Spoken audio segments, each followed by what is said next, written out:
Good evening. It's 7 p.m., February 27th, 2025, and I'd like to welcome everyone in the room and those participating online as I call to order this meeting of the Bellbrook-Sugarcreek Board of Education for the purpose of conducting the school district's business. We value everyone's input and have made sure to dedicate a portion of this meeting to hear from you. We look forward to your comments during that time as it's indicated on our agenda. With that, Mr. Gotham, will you please call the roll? Sure. Mrs. Anderson? Here. Mrs. Dawn? Here. Mr. Kinsey? Present. Mr. Price? Absent. Dr. Pryor? Present. 4 present, 1 absent. All right, we have a quorum. We'll just pause for a second, let everybody get situated here. And at this time, if you're able, will you please stand and join me in the Pledge of Allegiance?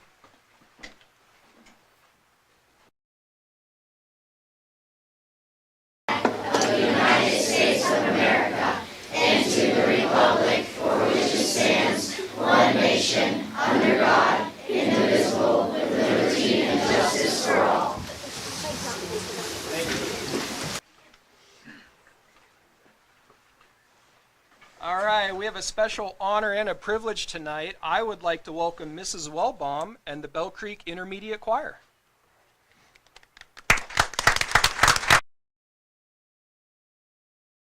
It's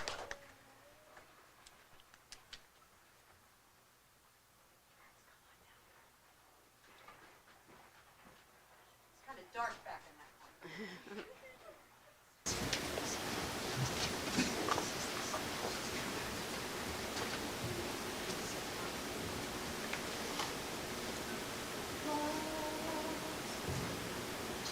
Oh, say, can you see by the dawn's early light what so proudly we hailed at the twilight's last gleaming, whose broad stripes and bright stars through the perilous fight o'er the ramparts we watched were so gallantly streaming, and the rockets' red glare, the bombs bursting in air, gave proof through the night that our flag was still there. Oh, say, does that star-spangled banner yet wave o'er the land of the free and the home of the brave?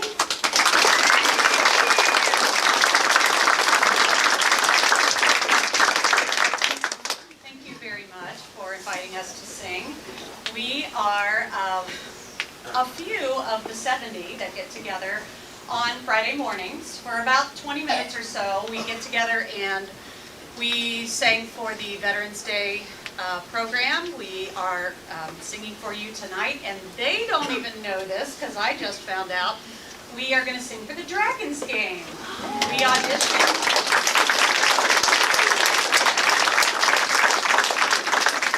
auditioned and were selected to sing on May 6th, and it's Tuesday night, and we're very excited to be part of that. It's all very fun to be down on the field and participate in that Dayton community event. So thank you again for allowing us to come and sing for you. All right.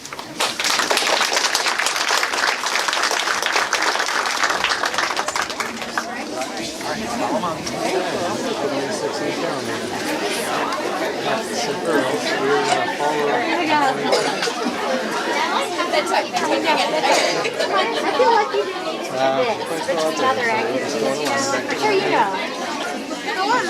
Now, like everyone. Take care.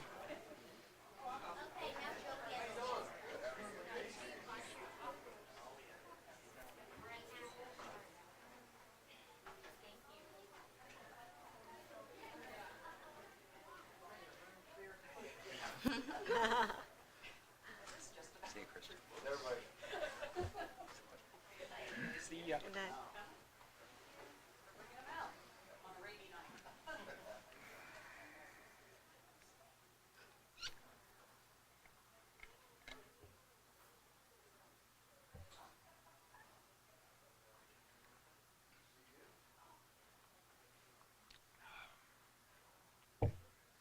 Best start to a board meeting ever.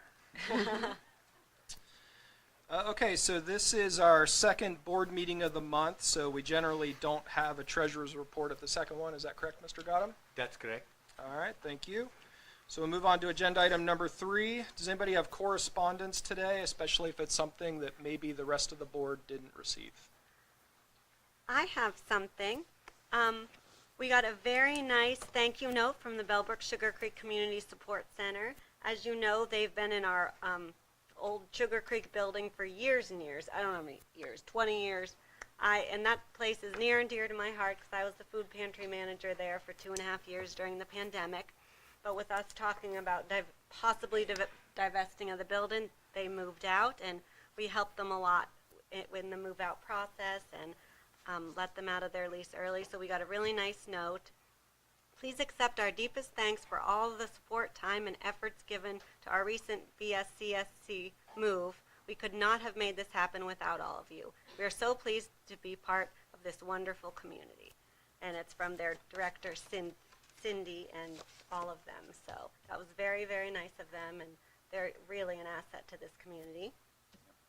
Also, I've heard from a couple parents concerned about, the potential implications if there is, state funding cuts to our school, and most of the parents want to know, like, what if that happens? What are we going to do? And what can they do? Like, if we want parents writing to state representatives, let them know what to do. And so, anyway, I know we're all grappling with that. So, anyway, just thought I'd tell you. That's all. Appreciate that. I was actually going to bring that up later in my legislative report, Oh, so yeah, it's good, sure. good little foreshadow. We can maybe talk a little bit then too. But anybody else? All right, so we will move on to reports to the board. So we'd like to welcome up our Greene County Career Center representative, Mr. Adam Romali. Yep. Thanks for being here, sir. Good to see you again. As always, thanks for the invitation. It's always my pleasure to be able to report to the board on the things that are going on out at Greene County. So first, just to let you know, we've got about 50 honor roll students from Bellbrook on the second quarter honor roll, so everybody's doing really well out there this year. In addition to that, it's this time of the year where there's a lot of competitions going on. At the most recent regional Skills USA regional competition, Isaiah Betts finished third in the industrial motor control area. And then there's also the Business Professionals of America also had their regional competition, and 19 of those students and teams move on now to the state competition. And last year we probably had 3 or 4, across the school district across the Career Center compete at the national level as well. So there's good opportunities there for the students, not only to demonstrate their skills, but also communicate and brief and talk to their peers. And it's really a neat opportunity to watch the kids grow from that perspective. Spring break, always near and dear to every student's heart, 24 to 28 March.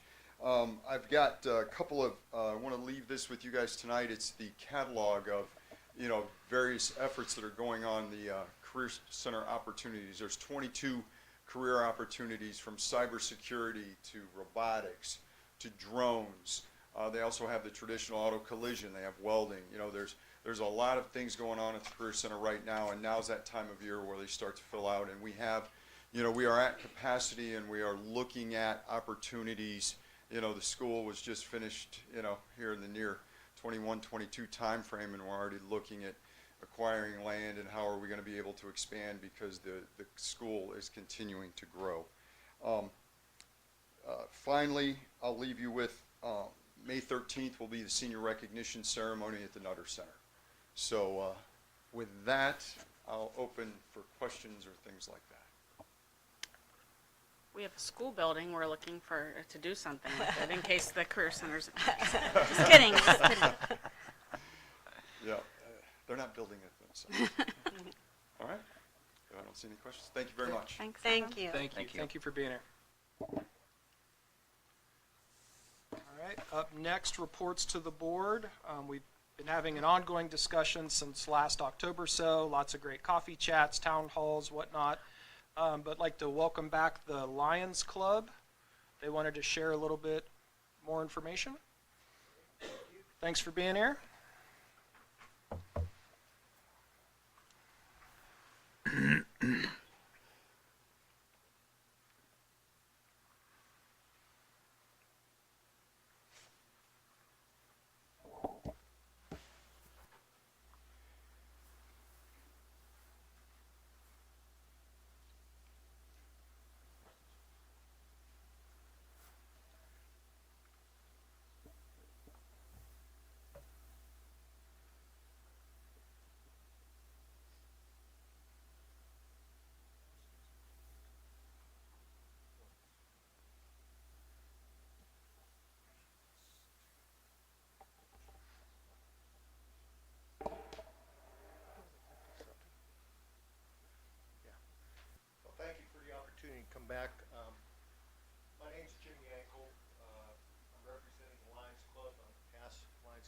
President.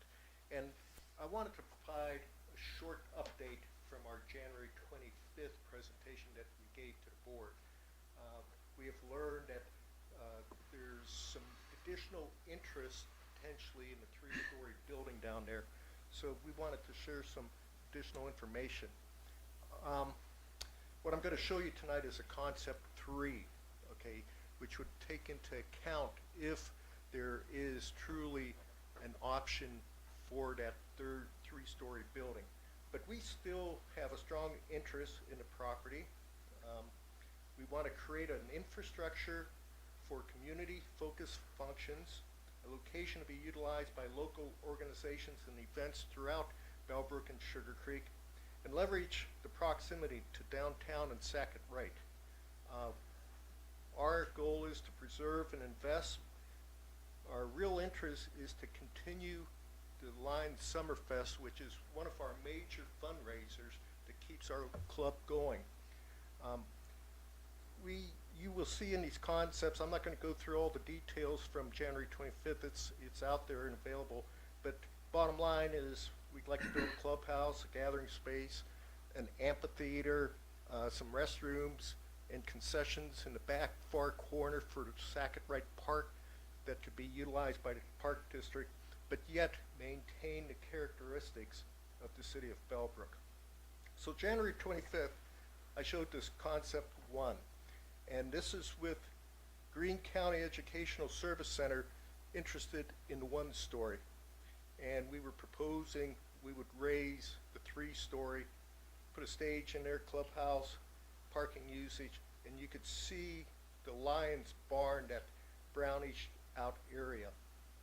Concept 2 was if Greene County, or there wasn't someone to take that 1-story building, we would, in order to get the land, we would take it all and raise it, but our proposal would be to put identical residential housing as is across the street in downtown Bellbrook, and then build out the Lions Park facility.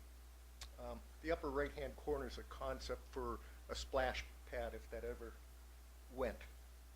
Concept 3 is if there's an interested party in the 3-story, we drew 3 additional parcels here to the Lions parcel. The upper one where it says Lions access 0.34 acres, that's basically the easement that's in the deed today in the property deeds, and it would allow truck and semi-truck access through the gates into our barn facility and then drive out. It's kind of hard to turn a semi-truck around in that small fenced-in area. The 4.66 acres is the land in the back. 60% of it, recall, is in the floodplain. So, you know, when we do build a building, we're going to have to raise that building and take special accommodations. But then we tried to draw some options or concepts for acreage for the 3-story and the 1-story. Now this is going to have to be done by a professional planner, but this is just to get the ideas out there. And I have spoken to Greene County schools on this and everything, along with some folks that might be interested in the 3-story, so communications going back and forth. So Bellbrook Lions are flexible to work with the school district and or city, however this goes. The Bellbrook Lions are ready, we're willing, and we're able to move forward with this transaction if the school board decides to divest. We would still propose consideration of a partnership with the city of Bellbrook to keep this worked together as a community project. The concepts meet our Lions Club objectives, which is serving the community. It allows for usage of the property by numerous community entities, for example, Sugar Maple Festival or whomever. It's an enabler for future Lions donations and investments back into the community. And sat down and calculated just how much we donated back to the Bellbrook-Sugarcreek schools through the various functions. And it's donations and it's the actions we've made with other community entities. The last 3 years alone, it's over $525,000 that the school system benefited from the Lions Club. So all concept maintains the area characteristics as we're proposing it, and we request consideration and feedback of this proposal. So, but like I said, professional work will have to be done with city planning and architects. This is just the concept. Any questions? Do you mind going back to concept one again, just for a visual? And I think this clarifying question was asked last time you were here in January, but that was a few months ago. So just want to ask in case anything's changed. I feel like the biggest concern I know I've heard from the community is that there would be large multi-story apartment type thing. So just to clarify that the 3 residences there, is that still planned for single family, typical house? You're not talking apartment complexes or anything like that? So if the Lions were in charge, it would be residential, single family, very similar to what's across the street, both in concept 1 and concept 3. Or excuse me, concept 2. And I know that's So- what it's zoned now by the city, so That's what it's that's the zoned only now by thing the that's city. allowed there. But- Yes, sir. So there's no intentions for multifamily or for apartments. And that's one of the reasons we would recommend that it be worked as a community activity. Any other questions? So the new concept that you brought up tonight, I assume that, The new concept, we just tried to draw some reasonable property Sure. lines. sure, and I would presume that there would need to be stipulation in those, I'll call them red properties there, that, that the Lions could still utilize that space We, for one weekend, or well, say 1 week a year. For example, I've talked to Terry Graves from the Greene County Schools. She wants to use the playgrounds that we're talking about building back there for her school usage. She offered up that we would be able to run our festival once a year there. I'm not sure about the 3-story because I'm not sure what is being proposed there, but I wanted to get the point out that if there is, and the school board and the city go that way, we're still interested to pull the trigger. But these other ones, the concept 1, Terry, I know said she is actively working to make this happen.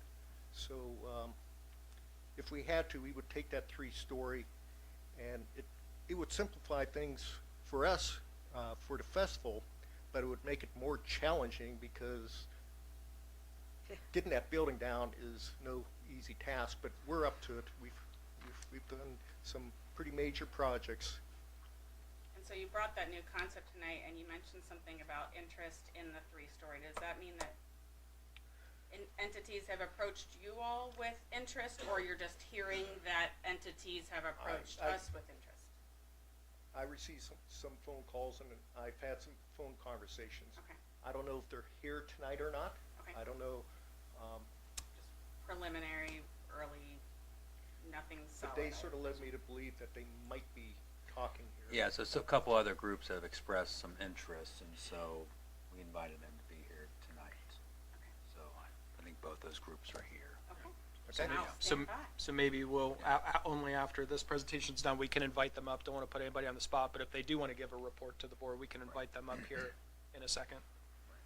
So concept 1 and 2, the 3-story is torn down. Concept 3, the 3-story chain or stays, and some other entity is taking hold of that. That's In correct. simple terms. That's correct. Yeah. And our message is, no matter what concept you decide to go with, we're still interested. Sure. Okay. Thank you for your time. Thank you so much. Thank you. All right. Said not to put anybody on the spot, but I'm going to put somebody on the spot only if you want to. I know Dr. Kozad received an email maybe a week and a half ago, 2 weeks ago with an idea. Does anybody want to speak to that tonight, or if you have a proposal? All right. And just so you know, we are coming in completely blind, so Yeah. please feel free to start from scratch. We just heard that Dr. Kozad has been in contact with people, but Yeah, I feel free to appreciate start it. from the beginning. Thanks for being here. Good evening. My name is Gwen Zimmerist. I live at 3424 Upper Bellbrook Road. So Sugar Creek, Ohio here. My husband and I actually own Demarest and Demarest Law Firm downtown in Bellbrook. So we recently kind of found out about the school board potentially getting rid of the property, selling the property, and my husband and I, being residents here, my grandma actually graduated from that school. There's like a photo of her in her graduation gown sitting on the Yeah. stairs. And we ultimately have spoken both to the Lions Club, to Mr. Jim Ankle here regarding potentially having interest in renovating the building. We intend on staying in the Bellbrook area. Again, it's my husband and I. We are not a large corporation. We are not a company from out of town. I think some people know we've been also in the process of trying to open up another kind of store in the Bellbrook area. And so we ultimately want to see the community thrive. I've expressed to the Lions Club that our biggest intention is to basically develop more of a community feel, something to draw the community to in Bellbrook. I see that mostly all of our businesses in Bellbrook are storefront businesses. They're primarily just come in as clients. We don't draw actually people into the community aside from the restaurants in Bellbrook, and we want to be able to change that. So the concepts are very preliminary. Like I said, I think all of this happened within the past week for us of finding this out and us going, okay, how do we want to approach this? Because we really think it would be a great opportunity to potentially work with the Lions, be able to allow the Lions to still use that area. We do not intend on putting apartment complexes there, that's for sure, because we really want to make it to where the community can still enjoy that building as well. So, like I said, I don't have the preliminary concepts, but we've been one of the people kind of in conversations with everybody. So that's kind of where I am now. Wish I could give you more, but that's where we are on this side. And you did go on a tour with Mr. Eckley. Yes. Yeah. Yes, and we've kind of talked to a lot of people about the building's state, where it is. We understand a lot of the concerns with it, and that's definitely something we're willing to tackle. We know it will be a large process, but what I can say is I grew up in a construction zone, is how I always say it with my family. My parents bought a single house that they said they were going to move out of very quickly. It was their starter home, and I watched them build it out from hand. So I'm not afraid to tackle anything, nor is my husband, and we continue to want to just see the community grow, and this would be an awesome opportunity to do that instead of potentially tearing it down. So that's where we are. Any questions? May I ask a few questions? Of Again, course. just trying to. If I can give you answers, I'll Sure, try. sure. Again, I know the concept is at its beginning stages, but is the interest to move your law firm there? Is the interest to do other kind of things? 'Cause again, right now it's zoned residential, No, of course. so that's a piece of the whole puzzle too there. And that's a big thing. I've looked into the rezoning. We've gone through the rezoning with our other property in the township, so we're working on that with our other property. But ultimately, we would not be moving the law firm there. We really like our location of the law firm, and I feel like I've put a lot of blood, sweat, and tears in that, so I'd be very sad if we moved it out of that building. We ultimately envision seeing more like storefront opportunities for actual businesses where people shop, to do something like that. But again, it's very preliminary, and figuring that out, and also figuring out how we can work with the county, because the county has so many building code regulations. So we need to consider what steps we have to take with that, to meet ADA regulations and everything along those lines. So storefronts inside the brick building? Potentially. So I've ultimately envisioned a couple different things.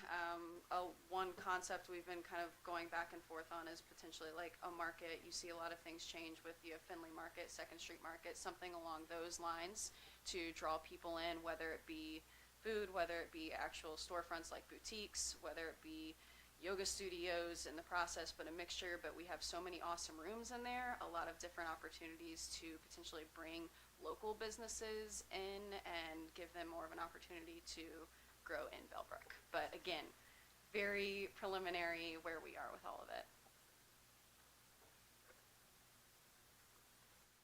Have you given any thought or any concept of raising the building and doing something else with the land, or your focus is really on keeping the building? Our focus is on keeping the building. We don't really, like, our intention would not be to raise the building. We really like renovating schoolhouses. I've got another one-room schoolhouse. I'm doing that right now too. So we've got a bad thing with schoolhouses. But yes, we ultimately want to keep that. We want to preserve that for Bellbrook's history too. It's beautiful on the outside. It is. It is. And I can say, going through the tour, I definitely expected it to be in worse physical condition on the inside, so I was very happy to see that cosmetically it was in much better shape.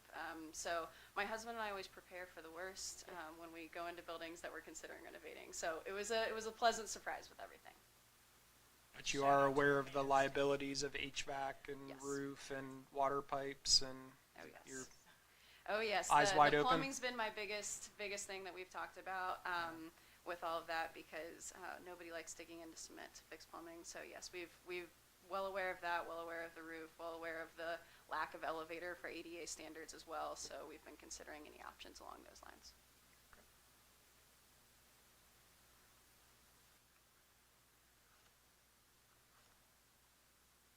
Nobody else has Thank- questions? I'll sit thank down. you. Thank you. Thanks Thank for you. coming. Thank you. Was there anybody else that wanted to make a proposal? Yes, sir?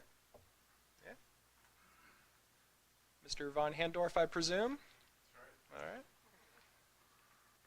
Thanks for coming, and I believe maybe it was you that sent an email a couple of weeks ago I was thinking of, so. Right. Once again, nobody Yep. here has seen that, so feel free to start from the very beginning, to assume we know nothing, so. Okay. Yeah, my name's Jeff Von Handorf. My partner and I have a small engineering firm in the adjoining property to the elementary school, and I went to 5th and 6th grade in the 3-story building there. A lot of family, my in-laws, a lot of family went through that building, so we went to one of the coffee meetings and wasn't too excited about seeing it being possibly torn down. So we were talking about we have about 10 or 12 employees, drafters and engineers in the building, and we're kind of outgrowing the space we're in now, so thinking that might be a good spot to move to and have some room to grow. And we have some equipment that would fit pretty well, we think, in the outbuildings. So we haven't really dug into it a whole lot, but it seems like the building we're in now is in the central business district zoning, so it seems like a good fit for that property. So we think it could be a good option. But so we toured with Jeff last week, I think, and yeah, we liked what we saw. Like previous speaker said, it's in better shape than we thought. On the inside, it's structurally everything's good, but there's some issues. But it's not going to be like the perfect, Class A office space probably, but it's good enough for us. We plan to make some improvements over time, and probably work with. Our plan would be to work with the existing tenants as much as we could, and because we don't think we probably only need the top floor to start with, and we may grow from there. So we'd be looking at trying to make it office space. So yeah, that's about as far as we've got with it. So I live in a 100-year-old house, so I've got some experience, been there about 20 years, so got some experience with all the issues that are involved in that. And we're in the construction industry as well. We do small bridge and culvert design and that kind of stuff, so we know a little bit, enough to get us into trouble about structural issues. So, yeah, I think that's it. I have to say, knowing all the problems down there, I did not expect any architecture and engineering firms to be among the interested parties. They probably think they can just fix. Solve problems, so Yeah. Yeah. hopefully we can figure things out. How do you feel about antennas on the roof? I didn't understand that. Oh. I didn't. Well, the ham radio club is there right Okay. now with a bunch of antennas. They're one of the tenants. Yeah. Okay. Yeah. So, Radio. Yep. And are you willing to work with the Lions Club for the Oh, festival? yeah, absolutely. Yeah, we don't want to interfere with anything Lions Club's doing. I definitely still want that Lions Club festival.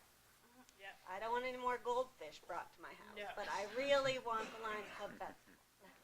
We had one for about 14 years and it died last year. Oh, wow. Yeah, we got one that lasted like 10, so I was like, Wow. oh my gosh. We had about 20 that lasted less than a week, but Yeah. this one hung in Get there. home to the driveway and it's already floating. Survival of the fittest. 12 hours or 12 years and nothing in the middle. Any other questions? All right, well, thank you for your interest and thank you for being here. All right. Do we just open up for any discussion for us now, or do you want to save that for the end of the meeting, or what, is there any discussion we want to have at this point? I mean, just for everybody's benefit, or a reminder for us, again, we started this process kind of back in October. We'd thrown out at the whole time, but especially at the last meeting, that at this meeting, the intention was only if people are ready, certainly to not be signing any legal agreements and finalizing any, crossing T's and dotting I's, but at least sort of to have a path forward of keep everything status quo as it's been, or decide to divest. I don't know if we're ready to go that far or not, but why don't I just open the floor? I certainly didn't want anything to change unless it was going to be great for the community, and I certainly love the Lions Club's idea. I'm very happy with that. I certainly want the school to get to keep their one-story building that they love, and I want the Lions Club Festival to stay. I love the Lions Club. If someone happens to want that the three-story building, it would be fabulous if we didn't have to knock it down. But, so, obviously none of us want any type of, multifamily homes or anything awful happening with that. But it seems like we have some pretty darn good ideas that might really happen. And Dr. Kozad, you don't foresee us needing that at all, right? I know you don't have a crystal ball, but in your best estimate, we are not going to, is that still the Under the current circumstances we have right now, that is that's still the correct. consensus? I mean, that's, yes. I can't, regarding the intention to make a decision to keep or divest, I haven't seen anything that would indicate a reason for us to keep that property. Maybe we would if there was no interested parties coming forward and with the intention of not letting it just go to the highest bidder and, let it go to the, float to the wind. But I think there are real good, decent, community-focused options. I'm almost at the point where I feel like it would be remiss of us to hang on to it. Like, that there's so much opportunity for the community that more can be done, and we can't do it. Right. The other piece is, with all the options right now, I feel like the concept of allowing what is probably seems like a partnership with the CIC and the Lions Club to pursue that path, or to let Mr. Eckley continue to pursue that path on our behalf and go that route, and then what happens from there, like whether that building needs needs to come down, whether that there are interested parties that can do something wonderful with the building. The CIC is better positioned to decide who that should be and what that should be, because they are representing the city, and we are representing the school district. So I think all of the options that we heard sound great. I don't necessarily think which of those options, like, we are in the best position to decide. I don't think we, the school board, are in the best position to decide which of the options are the best or are feasible or financially viable. Us moving forward down a path with the CIC and the Lions Club, I think, puts that into trusted hands that can make any of those paths happen. That makes sense? I'm sorry, I just noticed your microphones are off, so. Go ahead, just do all that again. Just one. So you know. Had it on, did it die? I picked it all up, fantastic. All right, now. I swear I had it on, Henry.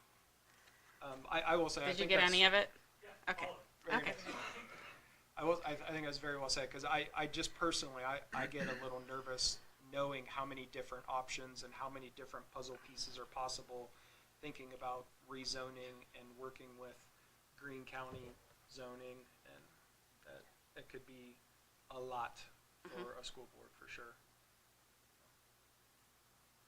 I definitely think parceling it is a good option too, making sure, because I know the ESC is under a time crunch as far as their decisions for next year, whether they're going to rent or go forward with purchase. So giving an answer sooner rather than later would probably benefit her. But I just see it as a liability for our budget, and I think that it would be better served in the hands of our community rather than the hands of us just being empty. So that's kind of where I stand on that. So the question is, are we all in agreement that we do intend to divest? I guess that's question one. And I don't think we need to vote on that, because we could always take it back if the CIC no longer wants it, or if we can't reach some sort of agreeable deal. But are we all in agreement that we intend to divest? And the second question would be, do we intend to divest down a path with the Lions Club in conjunction with the CIC, or at least set Dr. Kozad and Mr. Eckley down the path to go negotiate the best possible deal on behalf of the school board and bring it back to us with your recommendations? I mean, is that Yeah, fair? so we would have to work with the CIC Sure. through the city and or the ESC. So those are the entities that we would have to work Right. through if we're not going to do a public auction. If we do a public auction once, again, if we don't accept that bid, then we can work with anybody. Right. Then we work with private entity, we work with any entity. It does not have to be the city, it doesn't have to be the ESC, it can be a private sale at that point. Yeah. Just if we're going down the CIC route, then we'd have to work on some stipulations or some things that we would want to have in those and so forth. So. Right. And then the other piece are the financial pieces that, again, that not to be discussed necessarily at the second, but of what kind of financial pieces does the board, the district want out of the property.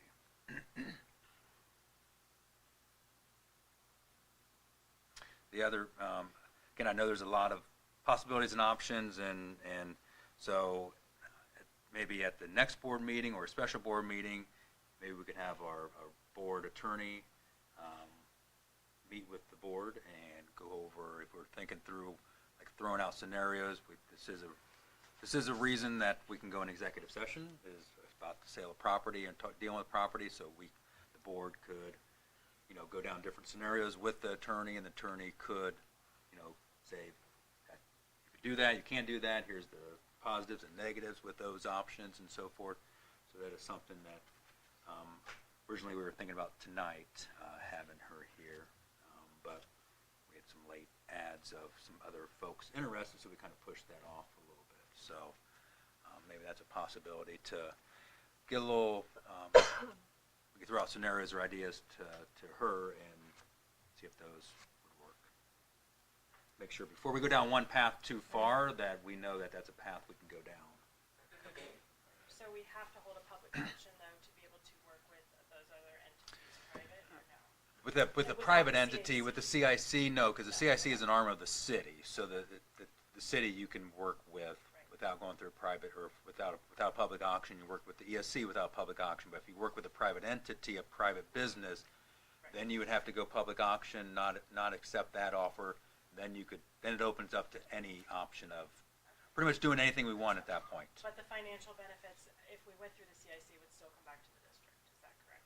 Like it wouldn't go to the city or? That would be part of the whole CIC piece. I think that would be part of the whole deal there of how do those mechanics work of that. Yeah, but I think the two new proposals we heard for the first time tonight would take a public auction, opening up to the highest bidder, as Tabitha briefed us. Or them working with the Oh, the true. CIC and Yeah, the Lions yeah, Club yes. to help to utilize or purchase that Yeah, that was just my building question, whether from them. if they sold Right. it, the CIC like, sold it, we would still get the benefits from that, right? Like it wouldn't just go into like the. We would just but have to, That's all we would have part to of the negotiate that with them. Yeah, that's That part of could it. be negotiated though. Yeah. Yeah, I'm sorry if I misunderstood. If we were going to do something with the two new proposals, it would have to be a general auction. If we divest to the CIC, Correct. then we place it in the trusted hands and they decide what is best Again, we're able to do some stipulations with the within that too. stipulations that we Sure. put on it. Sure. So could we parcel off the ESC building and sell that to them and take the rest for the CIC and the Lions Club to have fun with? That could be an option. Yeah, it's one of the options. Yes, we could parcel it out. Yes. But we could work with them directly to get that done now? The ESC, yeah. The ESC is Yes. then approved and, okay. Yeah. I'd still want to talk to our lawyer first. Yeah, so Yeah. definitely. I was just trying to wrap my mind around it. Yeah. Not now, Yeah. but It's kind of like Selling tonight. choose your own adventure, like, Um, I want to make sure we do this the right way. absolutely. So can we approach it like this? Are we all in agreement that we intend to divest of this property?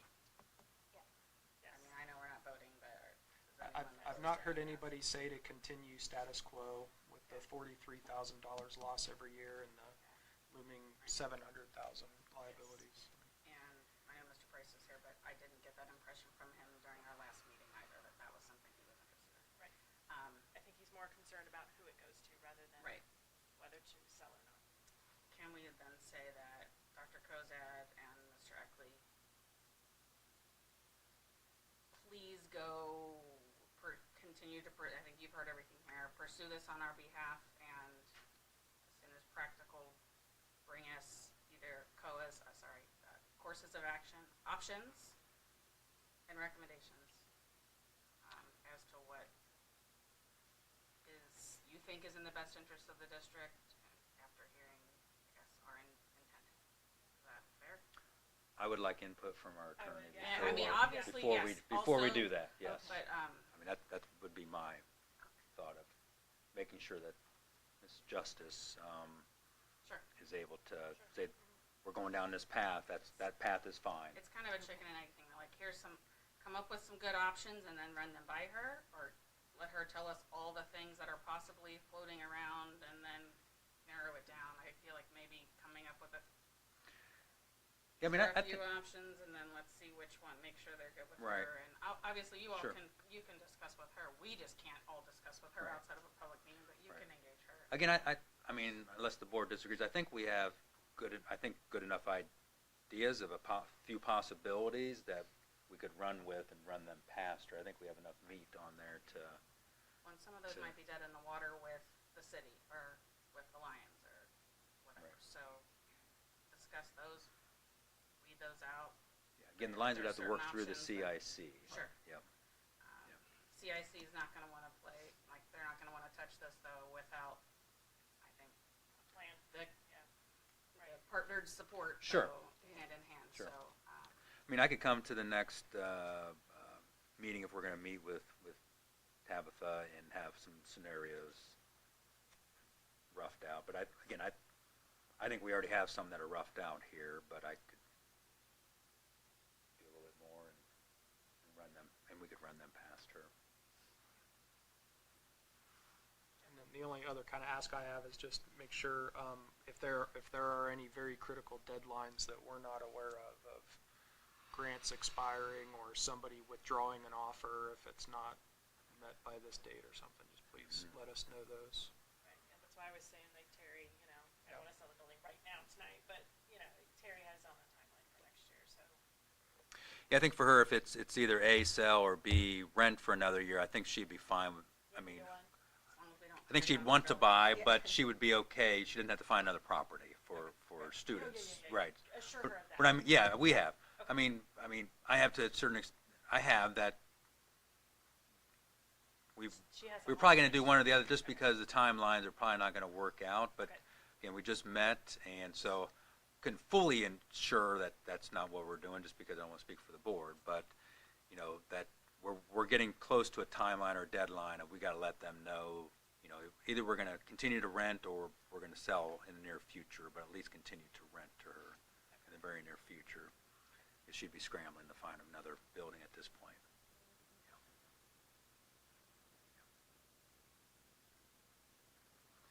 So would we like to invite her to the next board meeting, or do we want to hold a special board meeting that would be executive session only? When is our next meeting? Yep, with Tabitha, I'm sorry, yep. When is our next meeting? 13th, I think, 13. March So that's 13th. 2 weeks? Yep. Do we want to try to meet sooner than 2 weeks, or is 2 weeks enough? I feel like 2 weeks is a decent amount of time for you all to do what you need to do, engage with who you need to engage with, and then,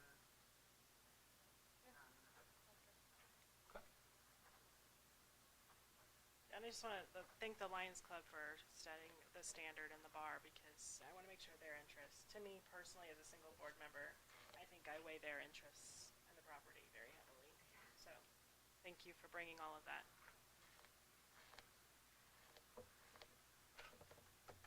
So March 13th, yes. Executive session, March 13th with our Yep. attorney. Yep. Go ahead. Anything else? Okay. Our next report to the board, I believe, is Mrs. Pritchard.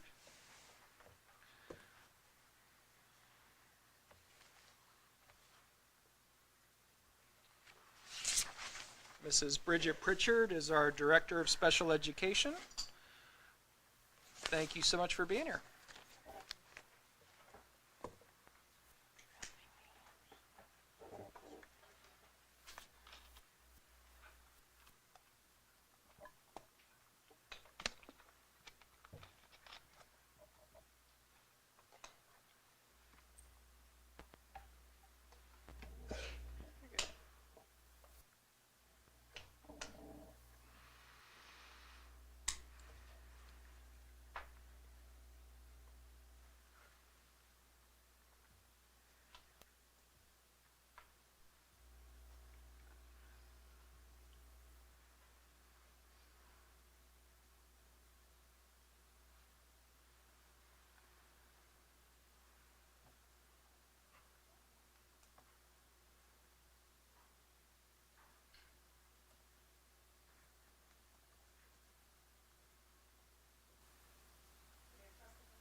okay.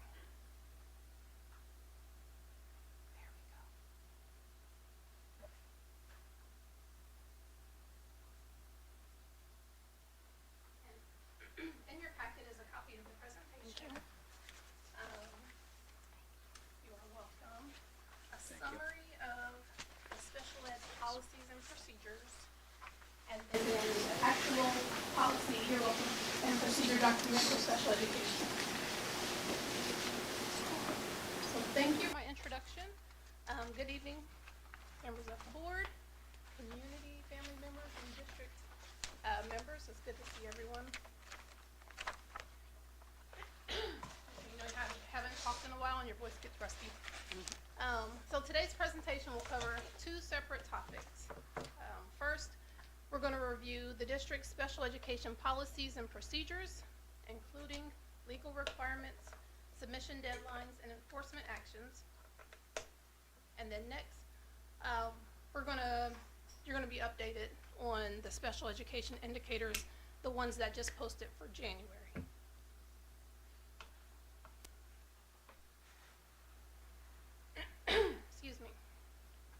the Ohio Administrative Code, the Ohio Operating Standards for the Education of Students with Disabilities, and the Ohio Department of Education and Workforce, we are now required as a district to adopt written policies and procedures regarding the education of children with disabilities. The special education model policies and procedures reflect existing regulations and explain procedural mechanisms. So if an educational agency decides to adopt the department's special education model policies and procedures, the educational agency agrees to the written policies and procedures in accordance with the Individuals with Disabilities Education Improvement Act of 2004. This ensures that all the practices meet both state and federal standards, protecting the rights of children with disabilities and ensuring consistency. So what I'm really trying to say is Ohio has adopted special education model policies and procedures, and now every district in the state has to either adopt what was written by the Ohio Administrative Code or come up with our own. The good thing is our district does have the flexibility to either adopt what was already written, which would be pretty easy because we follow that currently, or we can develop our own model policies provided that we remain in full compliance with Ohio law. So if we were to adopt our own, we could offer what the Ohio Administrative Code offers, but no less. So we would have to offer above and beyond that. So as I said earlier, to date, we have been following the Ohio Operating Standards for the Education of Children with Disabilities. We've done that since probably before I was here.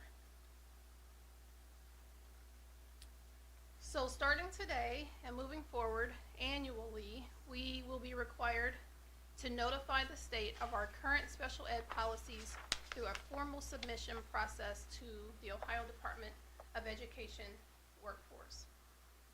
So this involves the board approval of our special education policies, which we then submit back to ODU for review and approval. This process ensures transparency and accountability, letting the state know that we are actively managing and updating our special education practices.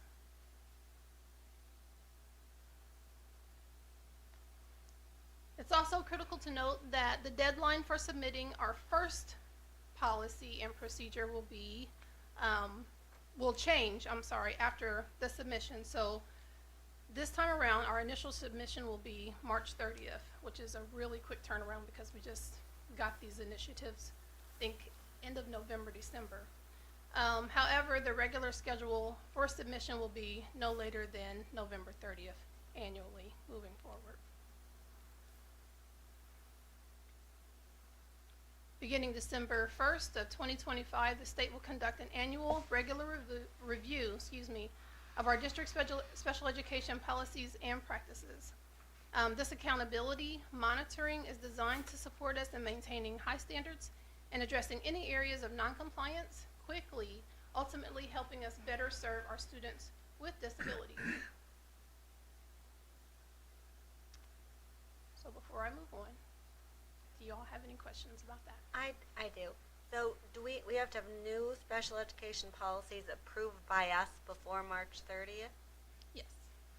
Do we have 2 board meetings to have those closed? Well, they're in the back here.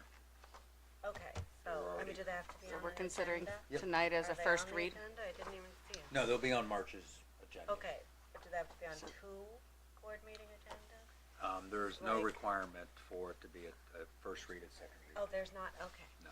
I mean, you're able to checking. see the policies tonight, Right, so okay.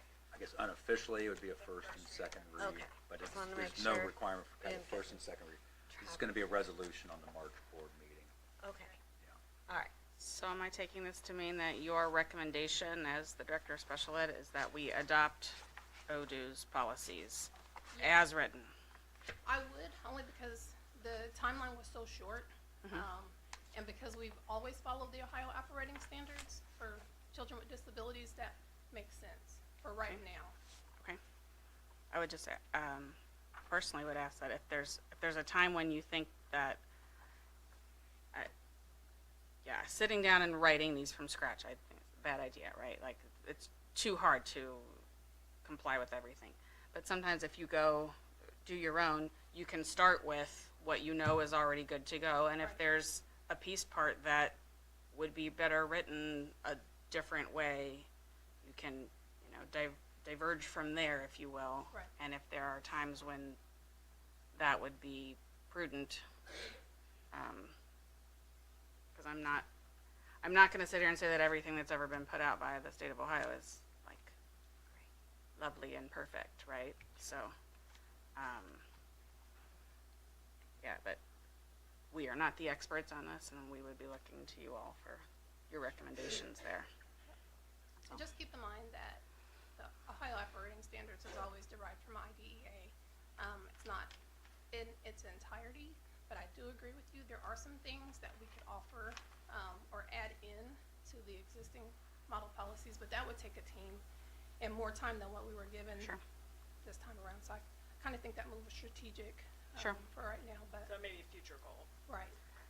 Because not that we want to diverge from them, but sometimes it's, hey, let's define these words because they aren't well defined here, or let's make this more clear because it's confusing, or whatnot, so. I agree. Okay. Anything else? Okay. So next we'll talk about performance indicators, and it is just what it sounds like. How is our district performing in special education indicators? We talked a lot about this last year. I won't keep you that long today, I promise. This is just an update. So while we continue to meet nearly all of our performance targets, we are still working on closing the gap for indicator 9 and 10, which again is our disproportionality representation indicator. And specifically for us, it's for Black students identified under the category of specific learning disability. And what that means is from the pool of students that we have that are identified as Black and having a disability, then we've over-identified them in the area of specific learning and disability. So we're working with the state to remedy that. There's not much really you can do if we're giving a kid what they need, and the team is working together to categorize that need so they identify the kid. And then our pool is pretty small, so we're just taking it in stride and trying to make sure that we look at the evaluation process and make sure that we are really honing in on the specific needs of the students, so that when we do identify either SLD or whatever other category, that it is exactly what the kid needs. So let me see if I understand this correctly. The state is saying that for our Black population specifically, right? That's what you're telling me. Of students with disabilities, we are identifying too many kids as having a specific learning disability as opposed to what? Like not having a disability at all? In retrospect to the other students and their identification, so they look at different demographics across the board, Okay.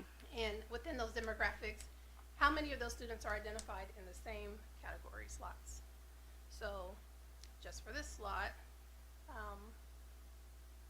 we've just over-identified. And to be completely transparent, a few of those kids transferred in to us, so it wasn't a case where we could change that identification. It's just what we were handed. But if that's like, so are they saying we mischaracterized kids, or they just, it looks weird because our data is kind of skewed? And our data might be, okay, Well, our the data might data's be not- skewed compared to other districts just because So it's the same those are the measurement. kids we have. Right. It's the same measurement across the board for all the districts. Right. We're just getting our hands slapped because our pool is so much smaller, and then the need is bigger inside that little pool. So they're not saying that we aren't helping Black students. If anything, we're over-identifying kids to have a need? In that area, yeah. So you're being punished for doing what's best for kids. There you go. Yeah. Just want to Okay. make sure we put that out there. Yep. All right. That can go on the slide next time. And I say that with a little bit of snark, because that's So ridiculous. maybe it's that indicator, we just have to understand that that's just not going to change because we always want to do what's best for kids. Again, like as Pritchard said, a few of those kids moved into the district that were already identified. Yeah. So we didn't identify them. So they looked at Or 10 over- records. over-identify them. them. They already had an IEP at that point. So out of the 10 records that we pull, I think we have around 16 students in that area. The state pulled 10 records. 4 of those kids actually transferred in, but because we adopted the evaluation team report and said, okay, this is really what they need, then it counted for us because we owned it. When it could be totally correct, and that's just, is what it It is, and that is. kid needs help. Yeah, it is. That's Okay. what they need. So we could pretend they don't need any help to get a better score, or we could, Yeah. you know, Or we'd probably just flag red somewhere else if we did that. yeah. Oh, yeah, I would never want to do that. Of Well- course, we want to do what's best, but, Too bad, state of Ohio. Let's keep helping kids. How about that? yeah. That's what we need to do. You guys are asking great questions. So that's indicator 9 and 10. Indicator 14 is new. It's the post-school outcome survey. This measures the percentage of students with IEPs who left school during the 22-23 school year and had data reported within EMIS in order for us to be able to follow up. So we'll be sending out a survey, and I don't know what that looks like. Right now, they haven't really said, but this year we'll send out a survey to see where our kids are and if they're progressing in post-secondary education. Just in post-secondary education, not Well, like in a workforce or post-secondary all life, of it? like Okay. whatever And that'll happens go after for our, graduation. obviously, they all graduate from here, but that will apply to Bellbrook students who spent their final years here and at the Career Center, correct? Yes, and it's not just education or career workforce, excuse me, if they just left or moved, or all of that within 22 and 23. All data measures are being moved from a 3-year review cycle to a 2-year review cycle, which means that there is one less year of data that the state uses to determine if we're meeting our targets. So in the past, they take the culmination of 3 years, how we were scoring, they put it all together, and that would give us what color indicator we met. But this year and moving forward, they're only going to use 2 years of data. So it makes it a little bit more tight. And then this is just a snapshot of all of our indicators, 1 through 14. As you can see, we are meeting most of them. The blue indicates that that indicator has not been measured for January to May. Those numbers will come out 2025 around December. And then the orangish red is indicator 9 and 10, which we just talked about, disproportionality. And then the yellow is indicator 14, which is the survey that is to come.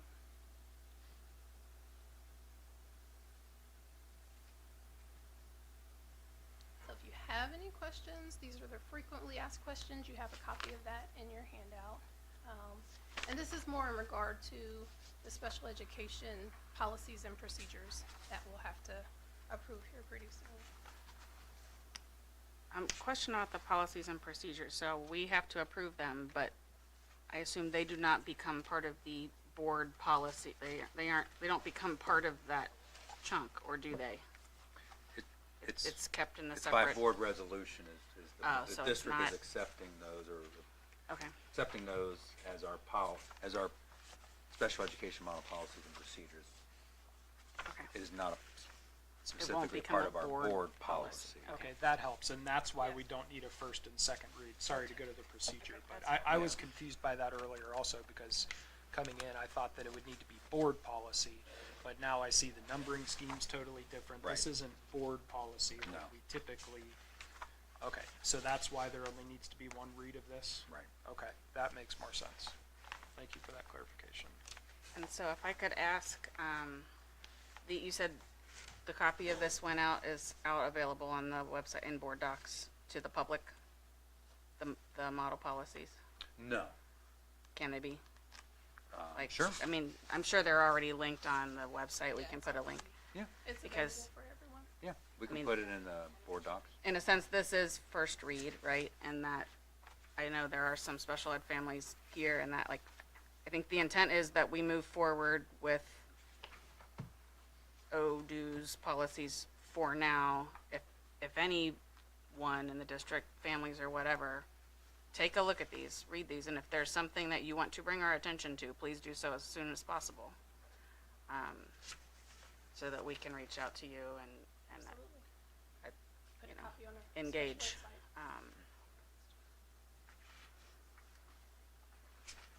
Yeah, you can put it on the website and then also forward to Mrs. Woody we can add that to the board agenda. Okay.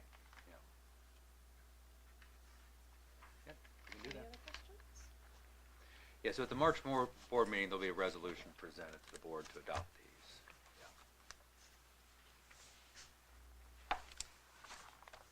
Okay. Thank you. Thank you very you. much. Thank you. Appreciate you.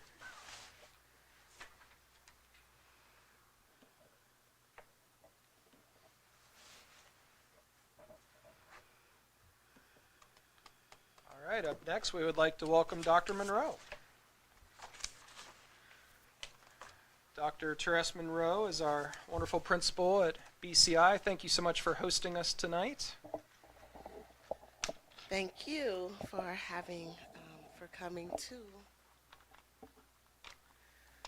BCI. Good evening, everyone. First, I want to say thank you to the board members, Ms. Anderson, Dr. Pryor, Ms. Dorn, Mr. Kinsley, Mr. Price in his absence, Treasurer Ahmed, and Superintendent Dr. Kozak for allowing BCI to share what we do for our community. I also want to thank Ms. Wellbaum and the choir for singing. In addition, I want to thank the parents for bringing their children out to participate. Now on to our presentation. At BCI, we are giving back to the community. It's woven into everything we do, and we foster the spirit through SOAR, safety, ownership, attitude, and respect. These values guide us to come together to make a positive impact, showing our students the power of caring for others. Tonight, you'll hear from BCI staff about the many ways we give back to our community. We have many BCI staff members here tonight. Thank you. And can our BCI members stand just to show how united we are? Thank you. BCI gives back to the community through events like Veterans Day, Health Moves Minds, the Cereal Challenge, our Purple Star recognition for military families, and the Student Council Toy Drive. Each event reflects our community to serving others and teaching students the importance of empathy, gratitude, and leadership. At this time, Mr. Anderson will come, and he will be our first person to speak about Veterans Day.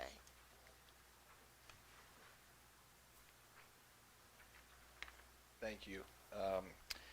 My name is Scott Anderson. I'm a fifth grade teacher, and I'm going to be speaking tonight about our Veterans Day celebration.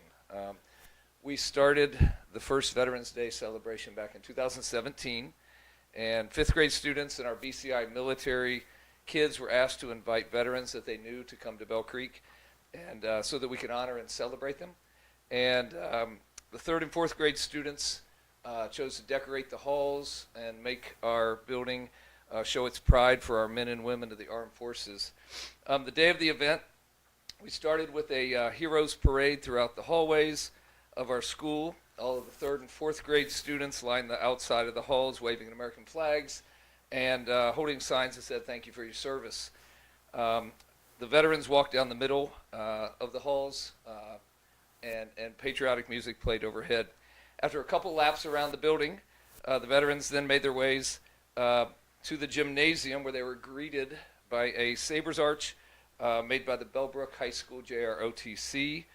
As they walked through the arch, awaiting them in the bleachers was a standing ovation from the fifth grade students. The veterans and the students that arrived took their seats in the chairs on the floor of for the ceremony, and the Bellbrook High School JROTC presented the colors as everyone sang the national anthem. They also performed a flag folding ceremony, and the Celebration ended with all of the veterans and their families getting their pictures taken in front of a student handmade American flag as the backdrop. And these pictures have been developed each year, and multiple copies were given to the students as a memento to cherish this event. In the 7 years that we've had this celebration, we've honored over 500 veterans here at BCI. So it's a thing that we really look forward to here at Bell Creek every year, and something that we hope to continue for many, many years. Next, I believe, is Mrs. Otting.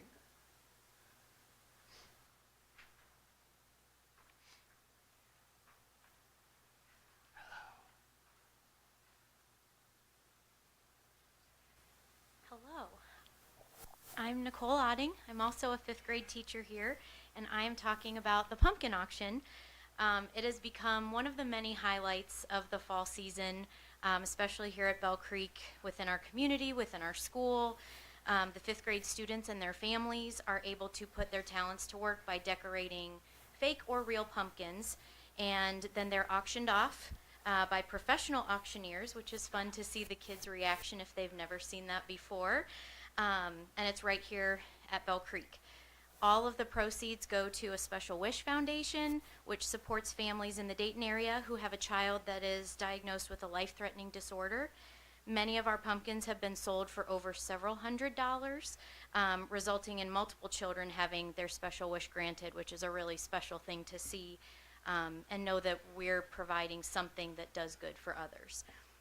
Over the last 7 years that we've done this, we have donated close to $60,000 to the families, which can range from different wishes like assistive campers so that families can travel with their child, all the way to a Disney vacation.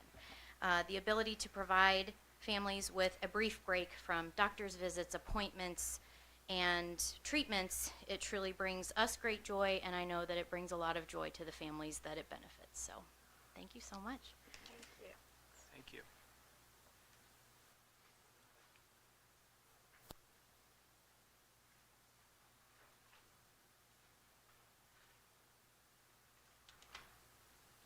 Hello, good evening.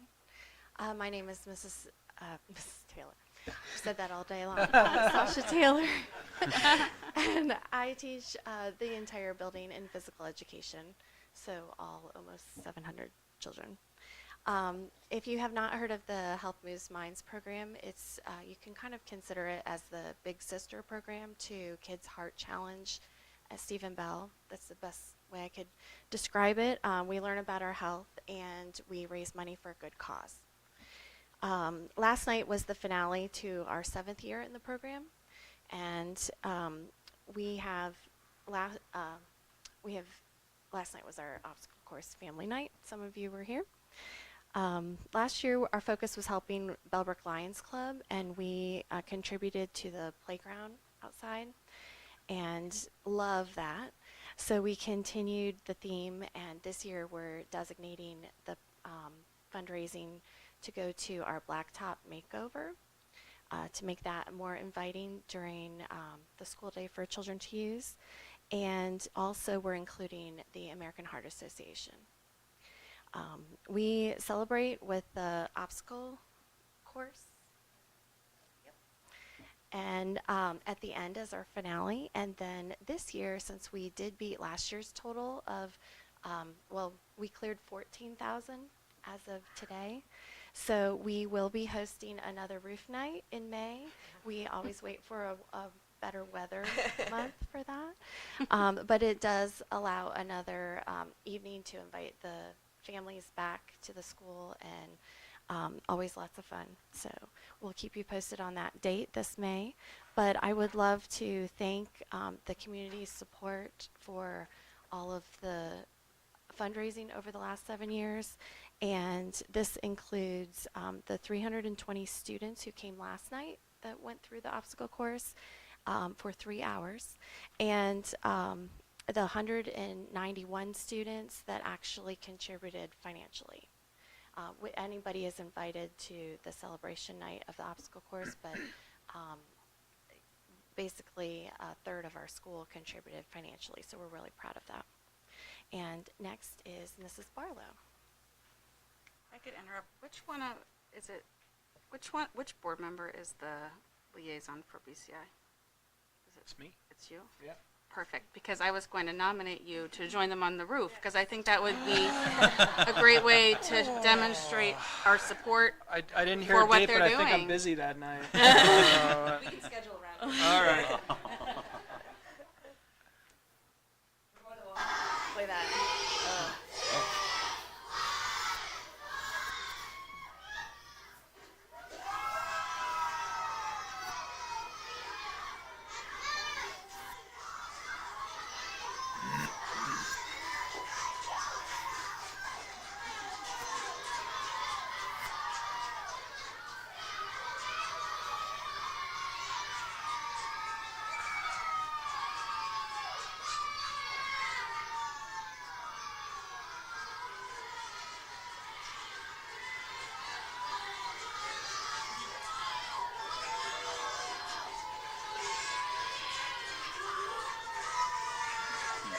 Oh my gosh.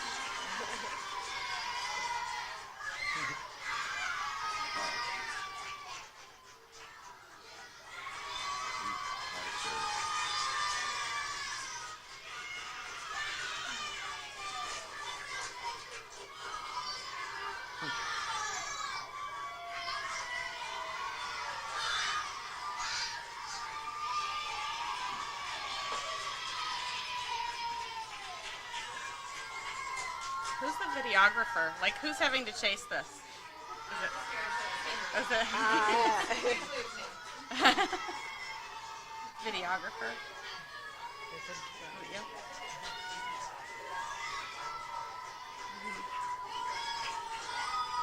Oh my God.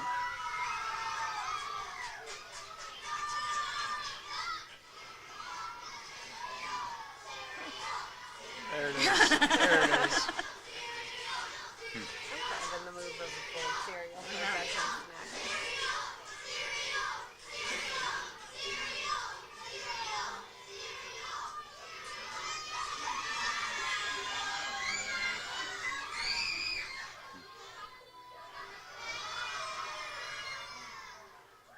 Oh my gosh.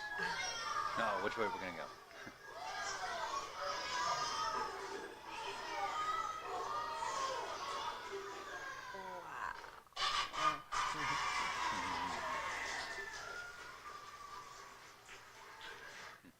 So I have to ask, is that still the most viral video, or did the Stephen Bell soar spelling video beat that one out?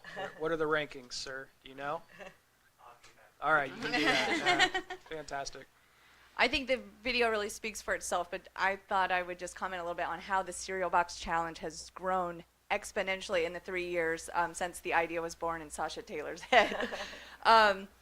We take the month of November to really talk to the kids about thankfulness and giving back, and we donate all these cereal boxes to the Bellbrook-Sugarcreek Resource Center. So it's a really great way to show the kids how their giving of a cereal box stays right here with local families, so that's pretty cool. When we started Cereal Box Challenge in 2022, we collected 513 boxes of cereal, and that was mind-blowing. We almost made it all the way around the square of BCI. It was 3 of our halls. In 2023, we more than doubled last year. We raised 1,144 boxes, collected, I should say. And we made it all the way around the building and then into the cafeteria where we ran out of ideas and just piled them up. So it was a mountain at the end. And then we also decided that year that we would make that a competition between the classes, and whichever class raised the most boxes or collected the most boxes, that teacher would have to dress as a turkey at the finale of the boxes. So nothing like a good competition. And bringing it all the way to this year, we collected 1,521 boxes to donate to the Resource Center. So really cool. Student Council helps with this project as well. They help collect the boxes each morning from all the homerooms, and they tally the boxes to help with our totaling. So that way we can report on the morning announcements each day who's in the lead. It's very competitive. There's some teachers at Aldi's each night. Also this year we decided to, there you go, a few of them are in this room. Also, because the cereal challenge has grown so much and the kids want to be involved in as many ways as possible, we decided to, as you can see, we have so many boxes. the cafeteria space wasn't cutting it. So this year we rerouted it to end in the gym. And the 5th grade digital literacy students had a little competition where they could submit a digital graphic design of what they wanted the finale to look like. So that's where you saw, I believe it was a heart and BCI letters. So that was really cool, how to just get the kids involved as many ways as possible. So that's the BCI cereal box challenge. That is Great job. Thank you.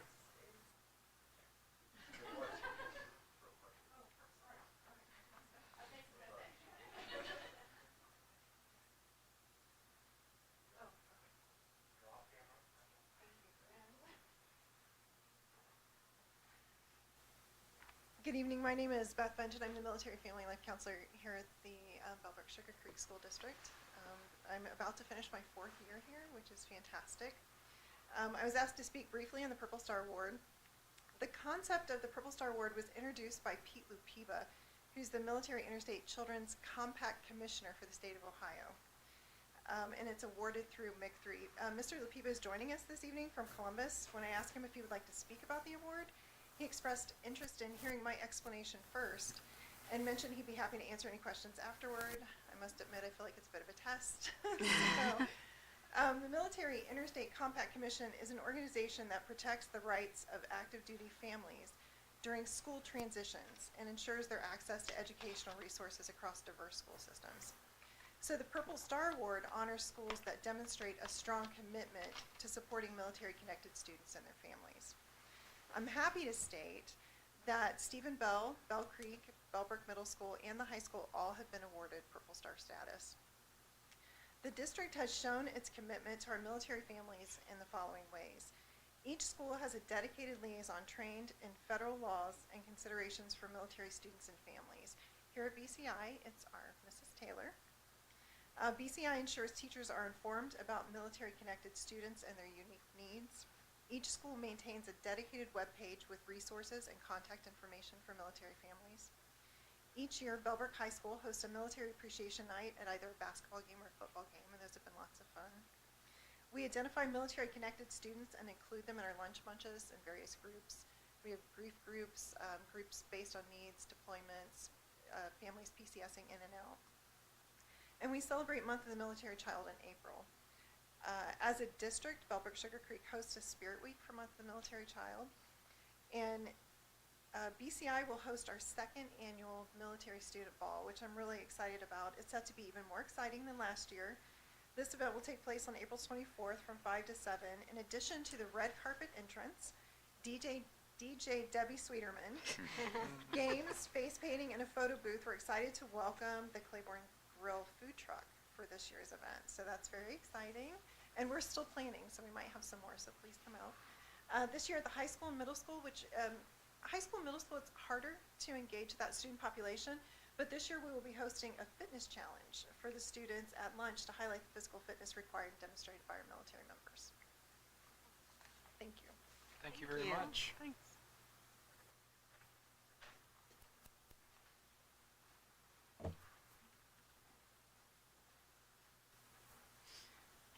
Me. I am Ashley Martin, a 5th grade teacher, and this is Lori Camp, 3rd grade teacher.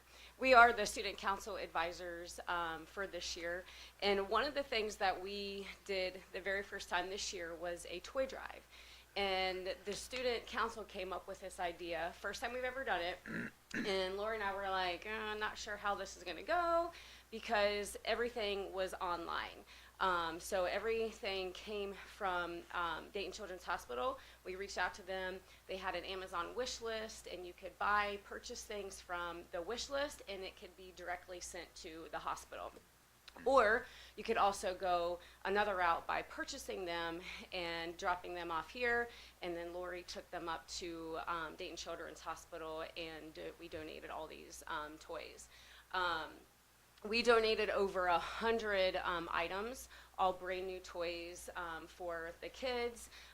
Everything that was on the wish list were things that the hospital needed. So as you can see, we had a buku of toys. I mean, it was pretty awesome to see around Christmas time that, you know, families are out shopping, not just for their kids, but kids at the hospital, sick kids that can't come home with families. but it was the kids were super excited about it. They loved it. We had 3 big boxes up at the front, like by the front office, and 5th grade won. So we kind of made it a competition, and So you're sleeping on the roof? Miss Taylor and Barlow. So yes, I probably will join them. But they just really enjoyed giving back and helping out other families and kids in need. So this is something that we will continue doing throughout the winter season, holiday season. So it's pretty cool. So that's just one of the things that Student Council does for the club. So thank you. Thank you. That's great. Thank you.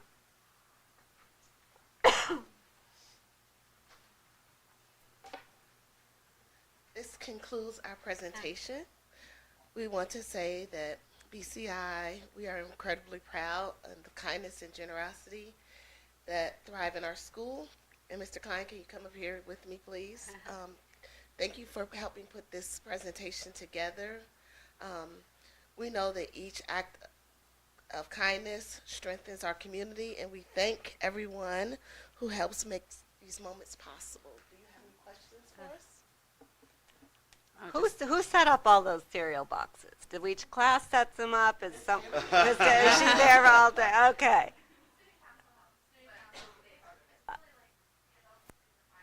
Okay, placement of all. Yeah. Well, all of these things are so wonderful and so fun, and kids such good things about helping others. Boy, you guys do a good job. Thank you. Just appreciate and thanks for your guys' leadership and for all the teachers and the students doing some great stuff. So really appreciate some very good stuff. So we do really appreciate that. Thank you. Thank you. Thank you.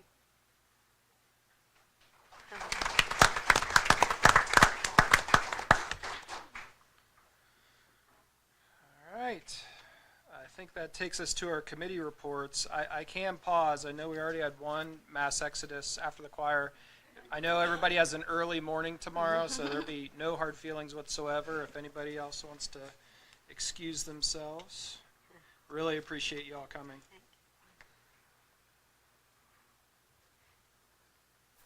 Thank you for coming. Appreciate it.